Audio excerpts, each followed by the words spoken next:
I do see that we're live. I'm just going to check on Twitter very quickly.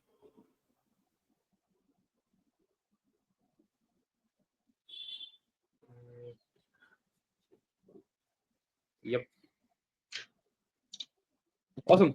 Welcome everyone to Stacking Sats with pSTAKE. We have yet another guest joining us today. We have Jay from Soneium, which is a very different Ethereum L2 because it comes powered by, or rather built in partnership with Sony, which is one of the biggest corporation giant out there. And it's great to see, traditional organizations kind of leverage what blockchain can offer to not just focus on general applications, but also kind of grow their business in this sense. Today, we're going to talk about BTCFi on Ethereum L2s.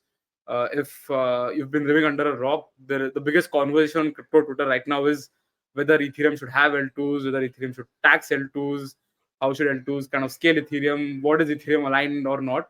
While we're not going to dive deeper into that, we're going to see how Ethereum L2s can kind of help the adoption of Bitcoin to a very large extent, because to date still wrap BTC is the biggest Bitcoin denomination on chain, and we're going to see how Bitcoin L2s can kind of help that. So welcome, Jay. How are you doing? Good. Thanks for having me. At least on the Is that a Soneium side. yeah? Is that a Doodle NFT or which one is that? Your PFP? No, it's something that I designed along with my friends. So Oh at least wow! it's something unique to myself. Oh, it's a one of one. Yeah, hopefully. Nice, nice. Where are you speaking from, Jay? If you don't mind. So I'm based in Singapore.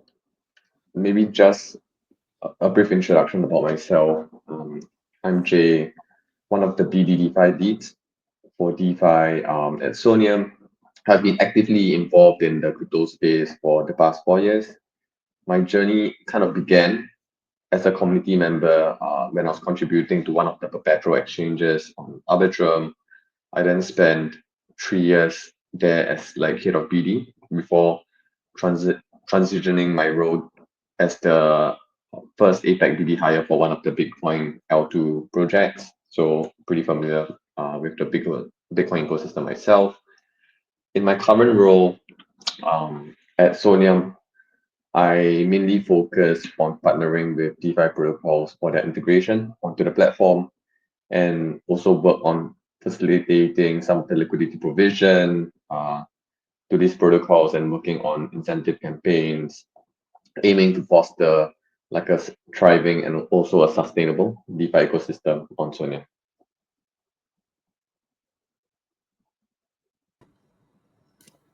Yeah, lovely to hear that, Jay. We'd also like a question that we ask all our guests is, not just their introduction, but also kind of a story on how they got started with Bitcoin. So, is there a story there, like your first interaction with BTC or the Bitcoin ecosystem? We'd love to know that as well. Yeah, so I think my first legitimate experience with Bitcoin is definitely as like an investor. I think a lot of people um, first saw Bitcoin only as a pure investment. So I bought my first Bitcoin when Bitcoin was around like 10,000. Unfortunately, I wasn't able to hold all the way until now. So that's probably one of the biggest regrets that I have in my life. Other than that, when I was heading BD for one of the Bitcoin L2 protocols, essentially, I think that was when I got really involved with the Bitcoin ecosystem. And yeah, pretty much bullish on Bitcoin DeFi as a whole. Awesome. Thank you so much, Jay, and welcome to Stacking Sats and also pSTAKE. Thank you. Also for everyone's context, why BTC, which is the institutional LST by pSTAKE, is also live on Soneium. We're also going to talk a bit about that. Bart can share some context there. But Bart, welcome back again. For people that might be tuning in for the first time, quick intro from your side too, please. Yeah, so hi everyone. My name is Bart. I'm the CSO at pSTAKE, so kind of dabbling into like strategy, but also like operations in the company. I've been around for a couple of years, and yeah, it's been a good journey. We started working on Bitcoin in the last year, more than a year almost now, with pSTAKE, and I think it's been great. I think we're very happy that what we're doing, and yeah, sort of seeing where this takes us. And it's great to be here and to talk about what Soneium is doing. I was in Singapore, Jay. Actually, I just got back, so we missed each other. But I was there for a few meetings actually with some institutions, which we can talk about that later. But just to sort of talk about what we do with YBTC and sort of the broader sort of use case for pSTAKE. Yeah. But yeah, it was always nice to go to Singapore. But I'm always happy to come back. I live in Bangkok, so which is same as Singapore, but a bit more exciting, I find. So yeah, thanks for having me again. Awesome. Jay, maybe before diving deeper into Bitcoin, just left to know from you, because you've been in the space for so long. You've seen various ecosystems kind of grow. You said Bitcoin. Before that was a differently other ecosystem. Where do you think, like, the current markets obviously have been a bit frustrating for a lot of people? A lot of people complaining about Trump, or even the US government not doing a lot of things that they were promised, or in general a lot of negative sentiment around. But how are you looking at things currently on a personal level? Yeah, I think right now, if you look at a lot of the trends that are happening, of course, we have the recent Bybit hack. And I think as for the hack, the repercussions could actually be a bit more serious than we previously thought. So I think initial findings kind of indicates that the custodial solution Safe was somehow exploited. And many institutions, foundation treasuries, they do utilize Safe to a certain extent. And we will definitely see like a re-evaluation of wallet security and infrastructure post this incident, where many could look at NTC solutions as an alternative. But I don't think we have kind of um, seen such a great exploit of this certain extent, where such a huge and trusted wallet partner has actually been exploited. This could be, as dangerous as if Fireblocks was exploited, right? And other than that, I think recently, like, with regards to the market, like we have seen the very drastic decline in meme coins. So I think a lot of people kind of attributed meme coins as like one of the key reasons why liquidity was kind of extracted from the industries, specifically in DeFi. And I think just today, like this statistic came out about Pump.Fund, where last month there were like 24,000 tokens being launched every day. Yesterday we had 215, and today we had 68. So I think it could be a good thing that meme coins decline comes about right now, and hopefully we could see the kind of transition to more value and more quality protocols like pSTAKE, and in the long term this could actually be beneficial to the industry. Yeah, I agree. I think definitely was a bit of a correction was overdue. I think. I mean, it's all fun, right? Like there was a lot of, it's kind of some stuff about it was fun and like pretty good, but it was getting a bit too much, I think. And then there were a bunch of these rugs that happened, which definitely didn't help. The sort of the reputation of crypto just was damaged from this, and I think it sort of put a lot of projects in the same kind of bucket, which is not fair at all. So I think for sure this change is for the better, I think, for the industry. So I'm for one, I'm happy that that this is kind of taking a bit of a backseat now. But now I think a lot of projects also have to kind of find this value, right, and make sure that people know, and then that actually the capital comes back, and that the belief comes back. So I think it's all our jobs to make that happen, I would say. Yeah, absolutely. I think obviously the Bybit thing just goes on to say, right, the importance of self custody can never be kind of done enough in some extent, like to the fact that unless you control your keys, that is probably the highest level of security that you can have, because I'm sure like people are afraid to trust any part here, especially in the Bitcoin ecosystem. I think Bart, you can also share some context here, like how do people that actually move a ton of capital, which is in BTC, they might be very very wary of giving away their custody.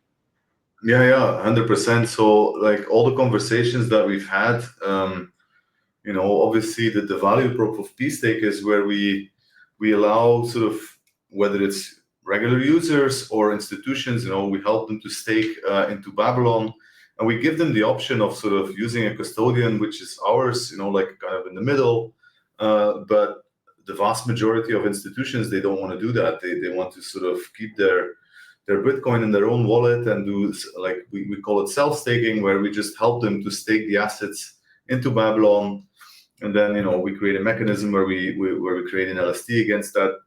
So it's just a way of for them to have that security where they don't have to send their assets to a new wallet or certain protocols. So I think it's we've experienced this multiple times and we've just adjusted to it. We said, okay, like if this is sort of what the larger customers want, then this is sort of what we'll work with. And I think looking at what happened with this Bybit hack, it makes total sense. Like it's definitely not gonna change in the other direction. I think it's only gonna get more like this. So we, in that sense, we made the right choice to just accept that and to work with it.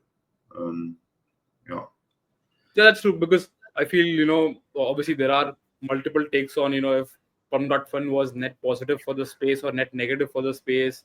A lot of people complain that it shrunk the liquidity or just polarized the liquidity into Pum.Fun. They have been generating a lot of revenue selling that sol and all these things, but you could be on either side of the arrow here, which is net good or net positive. But one thing is for sure, it just went on to show that if you build something that people want, it will get traction, it will get usage, it will get the mindshare that it deserves, because you can't factor that or you can't fabricate that to an extent.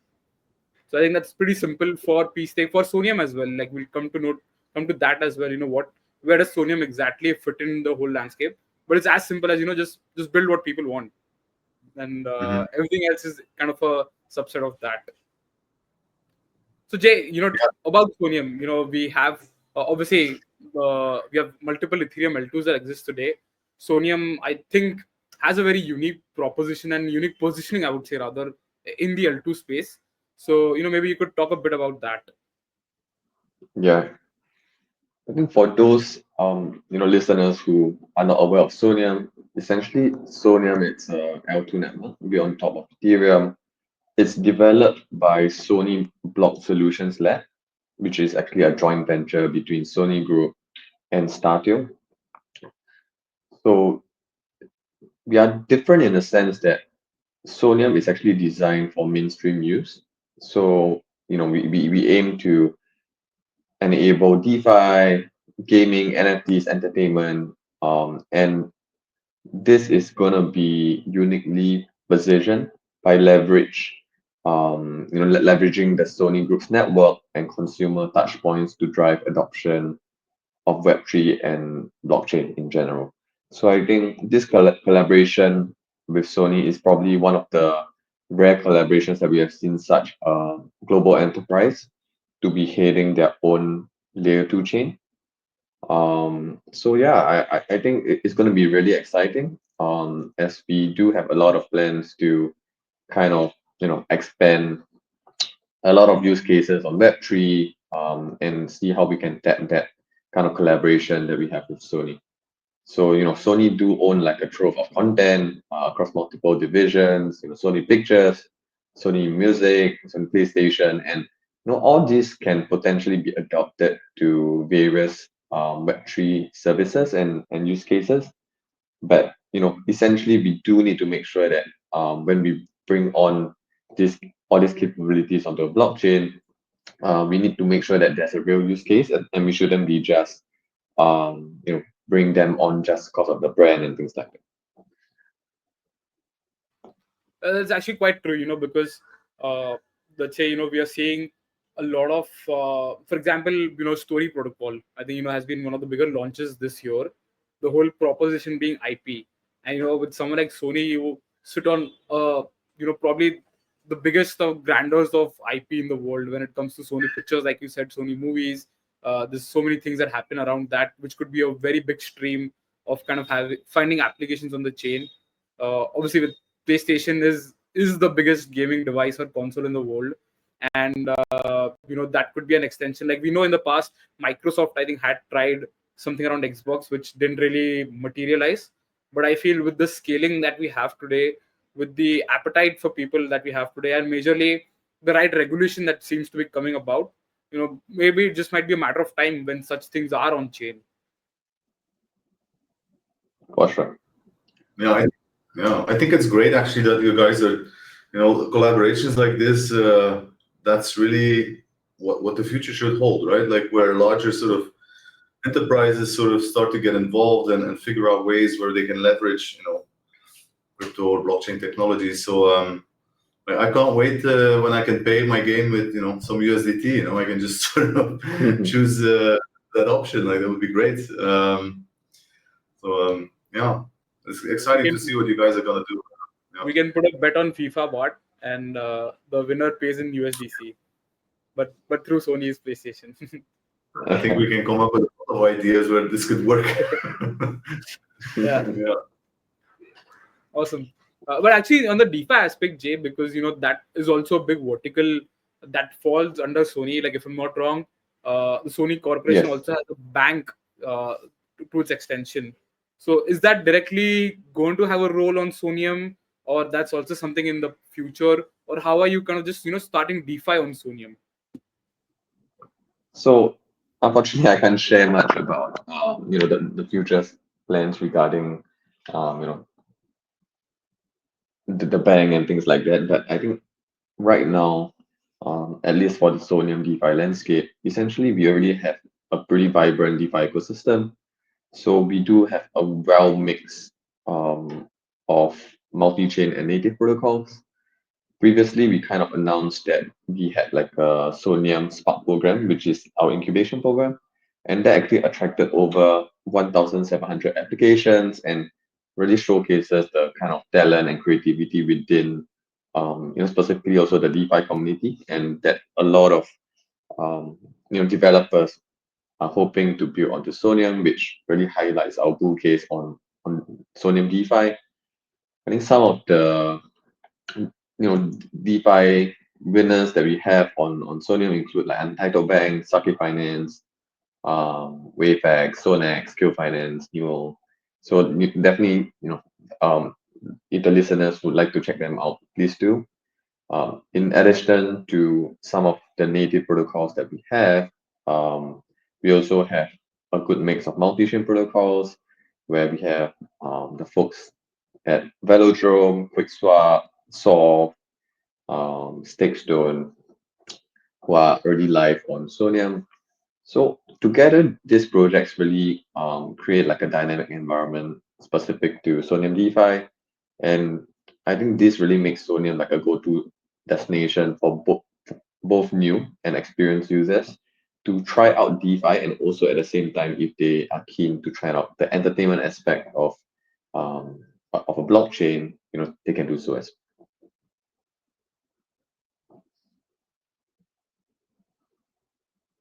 Yeah, absolutely. I think having that growth or like initial protocols to kickstart DeFi, and once there is a flourishing ecosystem, you kind of then tap into, let's say, the mainstream market that Soneium can target, right? Which maybe you can talk a bit about that as well. Which is, I know like Soneium's tagline is quite a unique one, which is go mainstream, and it has the focus, it has the user base also to an extension.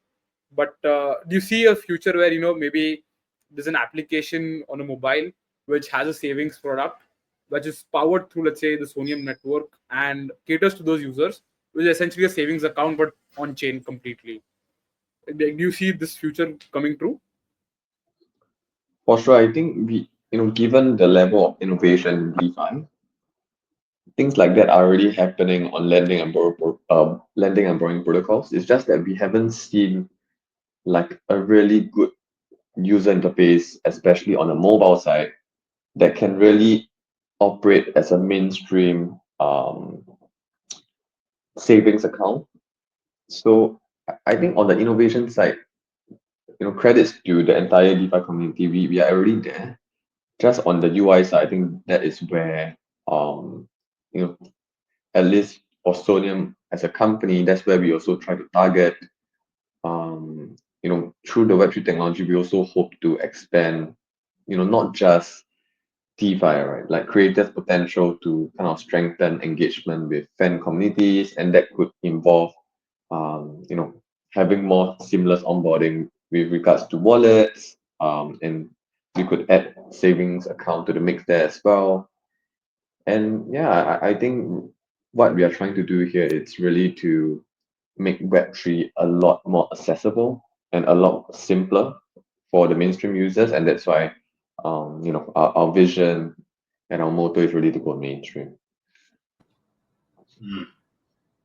And did you sort of like this idea of, I mean, because you're working though with like DeFi protocols that have been around for a while, just to make sure that you also get sort of the people who have the experience and who have the knowledge, that they also like tap into it. And then while that's happening, you're kind of trying to bring in sort of this new group of users, which is more mainstream through kind of, abstraction of a lot of things like, better UI and just, but at the same time, you're kind of merging these two groups, right? Is that sort of what you guys are trying to do?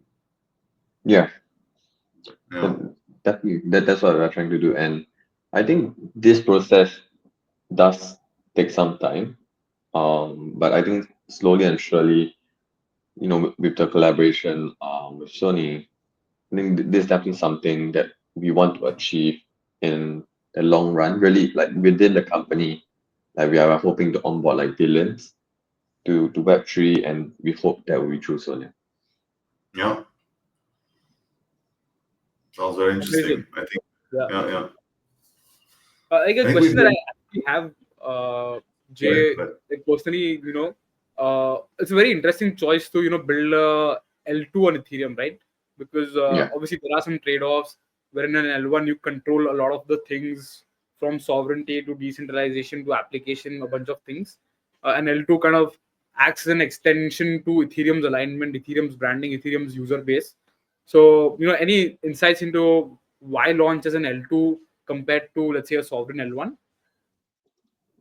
Yeah, that's a great question. I think you know definitely this is also a question that should be posted to the management. I'm not sure whether I'm the right person to be addressing this, but I'll do my best. So, there are definitely some areas that we considered. And I think one is definitely the scalability issues on Ethereum L1. So unless we have like a very superior EVM technology that vastly differentiates ourselves from Ethereum, I think launching an L2 is definitely still a safer choice, especially for since this collaboration was with Sony, and we do need to make sure that everything is in all the tech is in line before we kind of launch. With Ethereum's mainnet that can only process like 15 to 30 transactions per second, I think launching as an L1 was pretty risky, especially when it comes to the kind of mainstream crowd that we were hoping to onboard. Definitely everyone would know about the high transaction fees and things like that. So, right now, um, since launch, we have seen like a really increase in usage on the platform, and you know, being an L2 kind of really helped with those issues to reduce fees by processing, the transactions off chain and only settling the final results on the mainnet. So apart from that, I guess we were definitely aligned with specifically Ethereum's vision of decentralization and security. I think having you know allowing us to scale and also Ethereum to scale without compromising on security is really important. Especially if we are a new company that we want to launch an EVM chain. So yeah, I think there are definitely a list of things that we considered, but yeah, I think those are the main few. That definitely makes sense because you scale with the EVM, right? In terms of that, like as Ethereum does better, which obviously right now is not the most positive sentiment, but I think if you zoom out enough, the picture is very clear for Ethereum, like where it goes from here. And you might see a lot of new chains launch, a lot of new VMs launch, but I think the network effect that Ethereum has for developers for liquidity, I think it'll be very hard to tackle that. So yeah. Yeah, for sure. Yeah, I think that's probably one of the major ones, right? You immediately like tap into this huge community of experienced like people, that can help you sort of like launch this. I think it's valuable. Like I don't think it's gonna go away, and I understand that you guys made this decision. Maybe down the line you can still move things around or adjust, Yeah. right? So, but for now, I think you're sort of leveraging what's there, which makes sense. For sure. And I think just to add on, despite the recent, I guess, criticisms of Ethereum, but Ethereum as an ecosystem is still the most sustainable, and they really grew for such a long time. And I would say that EVM still has the best developers in the space. And yeah, I think in terms of talent, that's definitely something that we consider as well. Yeah, makes sense. Yeah. I think ultimately, the tech is not going to help you go mainstream, right? It's the application, and I think we all want a world for wherein sure. people, don't know which chain they are using, but it is empowering them to use more chain. So, yeah, awesome. Maybe, Bart, we can talk about why BTC on Soneium. Maybe for people, do you want to explain exactly what why BTC is, and how is it that we're live on Soneium, and what are the plans there? Yeah, so YBTC is an LST, so it's a representative token for Bitcoin that's staked into Babylon, which is a protocol that has been around now for, let's say, a year. They basically allowed Bitcoin to be used as an asset to secure proof of stake chains. They're working mainly sort of in the Cosmos ecosystem now, but they're probably going to branch out elsewhere. So I think it's a very interesting protocol. What they've done is they really created like utility for Bitcoin, and we recognize this, and there are others that have done this, but we decided to create an LST for this because we've been doing this for quite a while. We created a bunch of LSTs for Cosmos assets and BNB and more, but now really focused on Bitcoin. So YBTC is the representative token for that. We with pSTAKE are mainly targeting institutions, so larger holders who want to earn some yield on their Bitcoin. They would stake into Babylon, which is a fairly secure way of kind of earning yield on your Bitcoin, I would say, and we create this LST against that, and then the LST we can move around based on sort of what the institutions want. So we give them some options where we can go and then participate in DeFi protocols to earn additional yield. And we enabled layer 0 so to move YBTC around, and we've kind of launched on different chains. And Soneium is one of them. So we've been talking to you guys for a while, actually. I think I don't know how long it is, but it's been a while. So we were quite bullish on what you were doing. So when YBTC was live and we knew that we could bring it there with sort of layer 0, then we decided to just go for that. And then we have to identify now which DeFi protocols that we would participate in. This is also like a conversation that we're having with our partners, but overall, yeah, we're pretty excited. It's definitely we definitely like to see Soneium being successful. So participating in that is just great. So yeah, very happy that we could do Thank this. you. Yeah. Awesome. On the flip side, Jay, how are you looking at, we've talked about DeFi, we've talked about how, kind of everything, including the market, is moving to fundamentals. And arguably, what is the first meme coin in crypto and the strongest fundamental coin is BTC, right? So Yeah. how are you looking at BTC entering DeFi for the first time? Because, I think since its inception in 2008, 2007, Bitcoin has always been sidelined, right? Like earlier, it was maybe just a store of value. Then it was a hedge against the world, hedge against inflation. Now we're seeing BTC actually move into DeFi with all this, arguably $2 trillion plus liquidity that's just sitting idle. kind of entering crypto. So do you think that this could be, let's say, the moment for DeFi to really kick about, or how do you see BTC in DeFi? Yeah, for sure. So, BTC as an asset class has certainly become like digital gold. Throughout so many kind of crypto cycles, like BTC dominance, I think the last I checked was still close to 60%.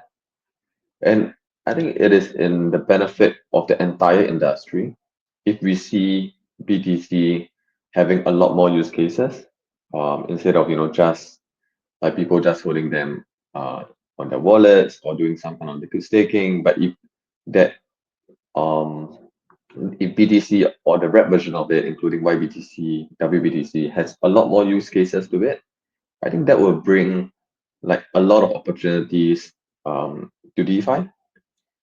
So essentially having such a high quality asset in BTC to participate in DeFi applications to maybe, through the scalability of Ethereum L2 solutions, I think this really opens up like a lot of opportunities when it comes to liquidity, institutional grade products. Definitely on the BTC staking side, you guys have it covered, but it can also unlock, specifically Ethereum L2's capabilities, and hopefully try to foster like a stronger integration between both BTC and DeFi ecosystems, and really try to unlock more value from the asset. Yeah, definitely. I agree. Yeah. I mean, the fact that sort of these innovations like staking BTC and then, kind of the omni-chain infrastructure, through layer 0, where, these, whether it's a wrapped version or LSTs for stake Bitcoin can move around. All of a sudden, you have all this liquidity that was sitting in wallets, not doing anything, just people just hoping that it would appreciate in value, and now, they can actually use it. So in a fairly secure way. So I think it's definitely great kind of innovation or kind of evolution of the asset, and very necessary, I think, for crypto as a whole. So I'm pretty bullish on this. I think BTCFi is definitely not run its course. I think it's just starting just to take off. Yeah, and just another point to add, I think everyone in the world has probably heard of Bitcoin, but definitely a lot lesser people have heard of DeFi. So BTC has also become like a really good avenue for like mainstream adopters to try DeFi and not the other way around.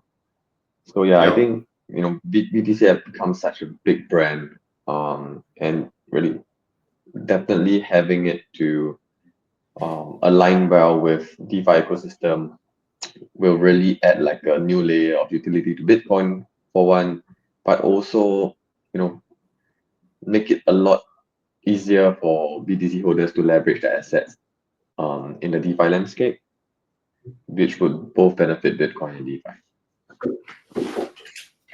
100% agree, because there's a lot of people that have heard of Bitcoin or hold Bitcoin that I think would want to generate yield. I think the biggest reason there would be, maybe this is probably the last cycle we see the parabolic growth in prices.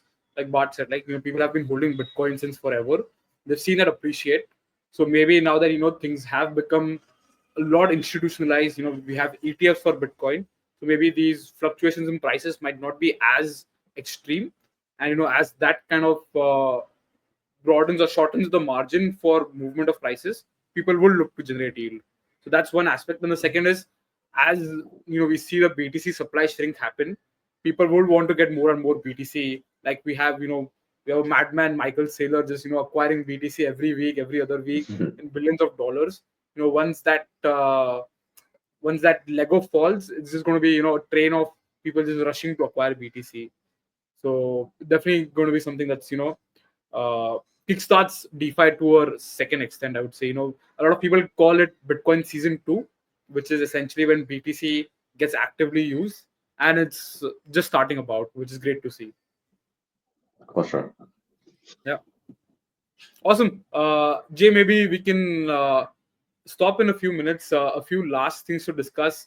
Any alpha on Soneium side, or anything that you're really excited about that's coming in the near future, which you can talk about a bit?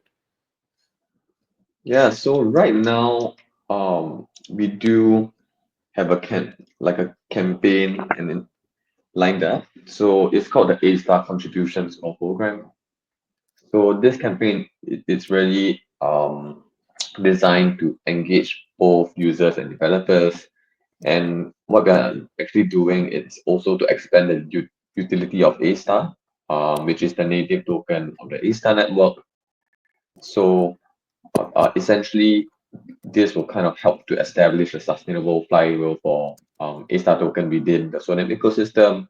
And from the campaign, just in short, by participating in Soneium, DeFi, and various ecosystems, you can actually earn A-Star as an incentive. So yeah, this campaign will actually run this month all the way to May. So yeah, for listeners who are keen to kind of participate in the Soneium ecosystem, I think this is definitely one of the incentives that we have that you can definitely join us for. It's free. Amazing. Obviously, people can go to Twitter. I think would be the best place. It's @Soneium, Soneium, and you can find out more about Soneium, what it brings to Ethereum L2s, how it is different from a lot of these L2s, and also actively explore the ecosystem, including pSTAKE. But the same question to you, what can we expect next from pSTAKE? Well, we're moving YBTC around. We're restaking it in a few different protocols. That's on the institutional side. So working with different chains, trying to find new avenues as well.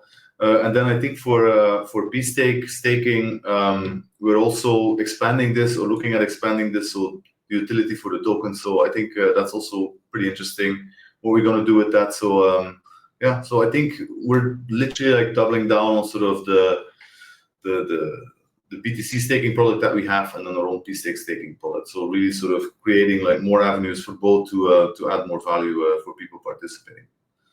Yeah. Awesome. I think that fits very well into what we discussed also, right? I think people want to generate yield on Bitcoin, which is Bitcoin staking that we offer. People want to stack as much BTC as possible, which happens with pSTAKE staking. So I think it's a very very narrowed down as well as specific approach, which is great to see. Yeah. Obviously, we have to see some YBTC, kind of enter the Soneium ecosystem as well, and kind of grow together there. Definitely, yeah. Focus is good. So we focus now on sort of what we're good at, and hopefully that will sort of bring us to where we want to go. That's the plan. Yeah. Awesome. For Cool. sure. So Jay, how we like to end these things, obviously Bart knows about this, which is we kind of do like a very short, let's say, rapid fire question, like your talk shows that happen on the US channels, something like that, just to make it a bit fun and chill note to end on. So we just ask you very quick questions, and we can call it a day. Sure. Yeah. So the first question is, obviously in the context that ETH Denver is happening right now. I think my timeline on Twitter is just flooded with people, either at events, at a rave, or just going about ETH Denver. But also a bit of a negative sentiment also that there's not a lot of people there. But do you think events in crypto are generally overrated, or just broken to some extent? To be honest, I don't really rate conferences. I think only specific ones make sense. Like especially those that are developer focused. If not, generally there's a lot of waste in resources, and I would rather spend my time on like Google Meet, having meetings actually. Yeah, we like to hear that. Second question is, what's your favorite city in the world? Obviously, you live in Singapore, but yeah. I personally I've been to Istanbul, and I thought it's a really nice city. I think the food is amazing. There's like a incredible amount of history in the city as well. So yeah, I think that's like probably my favorite city so far. Nice. Have you heard of the Dubai chocolate thing? By the way, you mentioned Istanbul because like there's a thing called Dubai chocolate, which essentially is like a chocolate bar, but it is filled with baklava inside it. Like it's the Yeah, craze yeah. right They actually sell it in Singapore as well. I now. think it has gone mainstream. Nice. A third question, kind of related to Sony to an extent. Like, if you have played, what's the most game that you've played on the PlayStation? Or like, what's your For favorite sure, game? for sure it's FIFA. And yeah, because I'm a huge Liverpool fan. So yeah, but personally, I spent a huge part of my childhood playing FIFA. FIFA. Yeah, Yeah. because I'm a United fan. Oh, you Yeah, should have told no, me and I would have joined the AMA.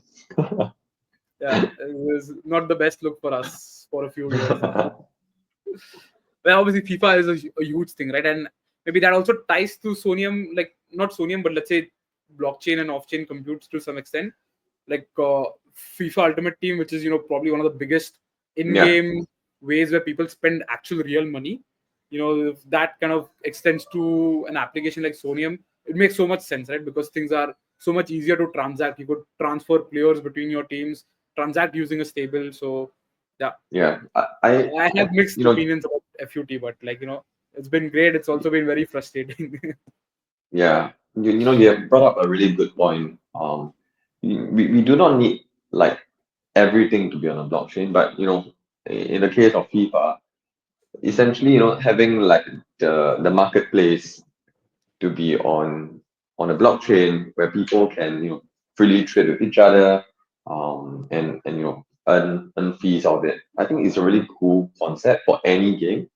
Yeah, Having their marketplace to be on chain and really giving the value back to the gamers, and not everything goes to essentially the gaming company.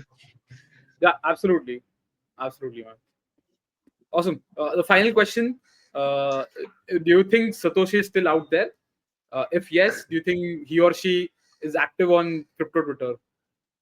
Honestly, I'm not sure whether I'm going to get hit for this, but I'm hoping Satoshi is not really out there. If one day he does come back and just transfer one BTC out the wallet, I think this is going to be like a crazy moment for crypto. Like if 1.4 billion in Bybit hacking costs a damn, Yeah, just transferring 0.1 BTC from that particular Satoshi wallet out to any yeah, other wallets will be, yeah, it'll be insane. So yeah. that's true. That's true. Maybe he'll stake some in pSTAKE. That would be good. Yeah. He Yeah. can control his own keys that way. So that Yeah. Yeah. awesome. It was a Awesome. fun chat to know a lot more about Soneium, how you guys are looking at the L2 landscape, the differences that you're bringing, and I think the approach that Soneium has, which is a bit focused, like pSTAKE, in terms of where you want to operate and grow, is something like very very bullish, according to me. Thank For you. So sure. Me too. yeah, Yeah. We're thank you so gonna much, Jay. make sure to keep following you guys and see what you guys are doing, Jay. Like really curious. So For sure. good luck. Yeah. Yeah, thank you so much, Jay. Thank you so much, Bart, as well, for joining us, and we'll see everyone in the next one. Thanks. Yeah, Thanks thanks for everybody. having me. Thanks, guys. Have a good day. Bye. Bye bye.